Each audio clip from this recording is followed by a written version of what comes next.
Hello, and thank you all for being here with the University of Justice. My name is Sarah, and I'm a gestologist, and I'm going to present to you today the word acquittal. Okay, so I took a couple of notes, and we're going to go ahead and go over it. Okay, so what does it mean by acquittal? Acquittal is a legal verdict declaring a defendant is not guilty of a crime. Okay, and this presents this presentation, okay, that I'm going to give you. We're going to explore a little bit about the meaning and impact of acquittal in justice or criminal justice system. Okay, but also you will learn a little bit how it works with gestology studies as well, okay, or gestology, which is the study of justice, really. Okay, so the meaning of acquittal, like I said before, is a legal determination that the defendant did not commit the crime they were accused of. So, another word that really goes with acquittal, or another determination, is it means that the prosecution, which is no conviction. Okay, so the no conviction means the prosecution failed to prove the defendant's guilt beyond a reasonable doubt. Okay, so the standard of these two are the standard of proof in certain criminal cases. Okay, so before we go a little deeper, you must understand the role of the jury. Okay, so the jury in these trials decides whether the defendant is guilty or not. Okay, and they are the ones that look over the evidence. They look over all the informations that was provided from the plaintiff. All right. So the burden of proof in criminal cases, okay? So whenever it comes to a verdict, right, the prosecution bears the burden of proof in these criminal cases, okay? And a defendant have to literally prove beyond a reasonable doubt that literally they must prove that the defendant's guilt beyond a reasonable is the defendant is not guilty, okay, beyond a reasonable doubt. Meaning the defendant has to show a lot to the jury. And when the jury decides on it, it now goes to the judge. Remember, the jury is the one that sits on the panel, they sit on the side, like six, sometimes 6 or 12, okay, and they decide, look over your this thing, your evidence and all. I have been at a criminal, I think it was a criminal forensic division or place where we had to literally look at evidence and say, okay, this person is guilty or not. Okay, and some of these evidence, it comes in the form of specimen, it comes in the form of actual physical evidence from like a t-shirt from the person that has been the victim and all that stuff. Okay, so when these evidence are posed, is posed on this panel. Okay, normally the let me put it this way. Normally, the jury sits on a chair or a table, okay, and they will look through all the evidence. They will examine it from head to toe. It's not easy, okay, before they all vote in and literally go ahead and say if you are guilty or not, okay. So I've been there before. All right, so you also have to know the defendant's rights, okay? The defendant is presumed innocent until proven guilty. So the jury can come up with all the decisions and look over it and everything. Remember, the jury sometimes stands for the people that you know within your community. Okay, when they tell you, remember when you get a paper that says you have a jury duty, right? Me, you, the people, we have a jury duty that we must go. So whenever a verdict is given to a person where there's a jury involved. Note that sometimes it's a panel of people that lives in your community that literally goes through the evidence that was posed, and they are able to deliver this type of this let me put it, this type of verdict to the judge to give you yeah, to give you what you deserve. Okay. All right, so remember that's why I tell folks, so when you are arrested by the cops, you are in a criminal case and all that stuff. Don't already jump into conclusion that, oh, maybe I'm guilty.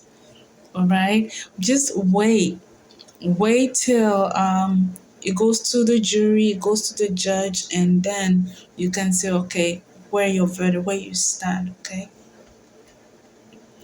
All right, so jury determination. So the jury determines the evidence, like I told you, presented if it's not sufficient to prove the guilt beyond a reasonable doubt. Okay, and not guilty is whenever the defendant is declared of no guilt. Okay, meaning you cannot even find. It's almost like if it's based on a scale of 0 to 100, you can only find like you cannot even find nothing on a not guilty verdicts. So some of the legal outcomes is that when the defendant is released and cannot be tried again for the same crime, okay, meaning double jeopardy. In case a criminal case goes to court and a jury was involved, and the jury found it that, okay, we tried this person and it came about that they are not guilty because of from a almost like on no reasonable doubt, okay, that we can prove it that they are not guilty at all. Sometimes they cannot try them again, okay, unless another evidence is posed that literally surpass every evidence that was taken to the first jury, okay. So this is also very hard, okay, that whenever all your first evidence, everything you gathered trying to get a not guilty verdict comes up, right? And it has been delivered. Remember the court fees, all these people that said you are not guilty. Okay? If you get another evidence, it must be able to hold up to every evidence that's posed. That means if you turn in 5 evidences, okay, your last evidence that you found that you're trying to make the jury come up with another verdict saying guilty, right? You that evidence that you bring in, it has to be at least 6 from the first 5 that you brought. So don't just take another single one and said, I'm going to take this one piece of a new evidence that I found and I'll take it to the jury and tell the jury that this person is guilty for the crime that they have committed. No, it doesn't work that way. You have to have similar about same and almost like a top. So you have to have like 5. If it's 5 that you brought before and they said the defendant is not guilty, don't come up with 1, okay? Come up with 5 plus 1. So come up with a 6 that can prove that, okay, yes, now we can say that they are guilty and the case can be overturned or something into your favor. All right. I hope you understand what I explained right there to you. And if you have any questions or concerns, don't hesitate to literally leave me a comment underneath this video that I posted, and I just want to say thank you. Okay, and if you like this video too, don't hesitate to subscribe. So let's go ahead and move forward. Okay. So implications of an acquittal, which is a legal freedom. Okay, so the defendant is legally free from charges against them whenever they are acquitted. Okay, and it brings some sort of closure to the case.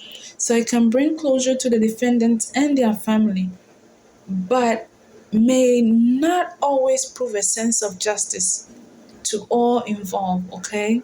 So just because the defendant was found not guilty, it did not bring no closure to us. or to some people, right? They'll be like, well, I still have it in me that whatever they did, you know, they were, this is what they did. Okay, it doesn't. Sometimes it brings closure. Sometimes it doesn't bring closure. Okay. So, public opinion, okay? So, acquittal can sometimes spark public debate and raise questions and concern about the justice system effectiveness. Okay, so when you are working in the justice system, all right, when you are working in the justice system, all right, make sure you really go through the evidence that is posed. And that is because you don't want, whenever the public is involved, right? A lot of new evidence now starts coming up. A lot of words are now being said. Okay, so yes, an acquittal can bring in a lot of public opinions as well. Okay, because the public want to know, why was this person let go instead of the justice system holding them accountable for their action. So the difference between acquittal and dismissal, I would like for you to know this, okay? The difference between an acquittal and dismissal. The defendant is found not guilty, remember, after a trial, meaning the prosecutor failed to meet the burden of proof, okay, during the acquittal. But when it comes to a dismissal, the case is dropped before trial, and often due to insufficient evidence, procedural errors, or plea bargains. Okay, so I have a case that was dismissed. Okay, if you have a traffic ticket before and you've been to court, you sometimes have cases that are dismissed. How does the dismissed cases normally happen? It happens sometimes in the beginning of the court, right? Whenever everybody walked in, the judge calls the people that are dismissed. They'll call their name and say dismiss, dismiss, dismiss, because these people, remember, the judge just did not get up and say, okay, they are dismissed from their traffic ticket, they can go. Some of them had lawyers that called in the system, that brought in some evidence before the court date.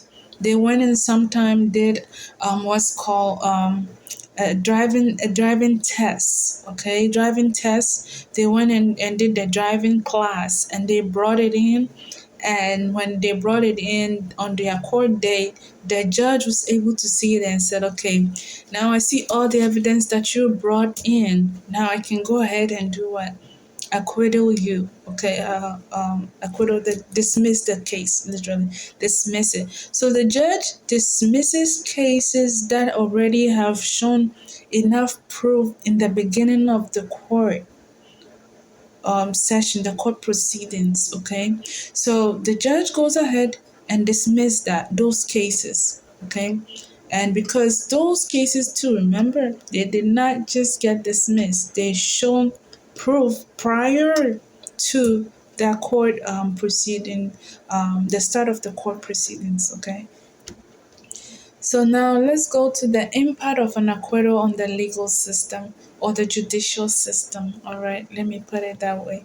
So fairness, okay, it brings fairness to everyone, knowing that it ensures that individuals are not convicted without sufficient evidence, okay, and also it helps with the due process. It upholds the principles of due process and guaranteeing a fair trial for all defendants, okay? And accountability as well. It emphasized the importance of prosecuting, okay, and the ethical conduct that we really have to uphold in the system, okay. And also, before I leave you, just to help you remember in a little summary is the word acquittal have what's called quit. All right, it has what's called quit. Quit, can means that you can do a whole example. You can be going to school, right, and going to the school. All of a sudden, you go to a certain stage in the school, and you're like, well, this is not for me, and you can quit. and choose some another path. Okay, you can choose another path, but just because you chose another path to go does not mean that what you have acquired prior to quitting is gone. That can still be used. Remember, when you go, you transfer to a school. So when you quit, you can transfer to a school, right? And so is acquittal. In acquittal cases, when it's acquittal and you some other evidence comes in, okay, it can be reinstated that the jury, if it has more, they have more evidence, that the jury can visit the cases to see if they can come up with a new verdict. Okay, so I hope you enjoy my video. My name is Sarah Manu. I am a gestologist here at the University of Justice. And if you have any questions or concerns, please don't hesitate to leave a message at the bottom of this video. Thank you so much and have a great day. Bye bye.